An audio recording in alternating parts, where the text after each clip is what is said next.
বয়সটা শুনে যান।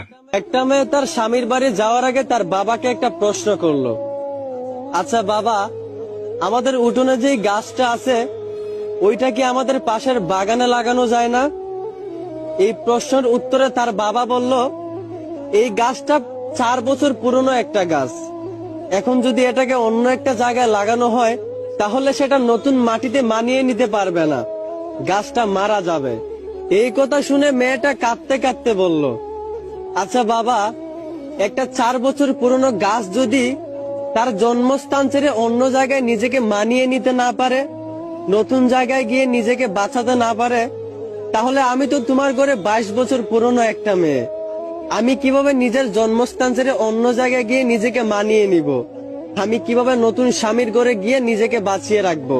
আসলে আমরা ছেলেরা মেয়েদের জীবনটা যতটা সহজ মনে করি ততটাও সহজ না। আমরা হয়তো ভুলে যাই আমাদের মতো ছেলেদেরকে যেই আল্লাহ বানাইছেন ওদের মতো মেয়েদেরকেও কিন্তু ওই আল্লাহ বানাইছেন। কারো জীবন সহজ কারো জীবন কঠিন বাবা, এটা কিন্তু ঠিক না। নিজের জায়গা থেকে সবাই সমান। অন্যের জীবন সহজ ভাবার আগে একবার তার জায়গায় নিজেকে দাঁড় করেন, তাহলেই তার কষ্টটা তার পরিস্থিতিটা আপনি বুঝতে পারবেন। আশা করি আমার কথাগুলো বুঝতে পারছেন। ধন্যবাদ।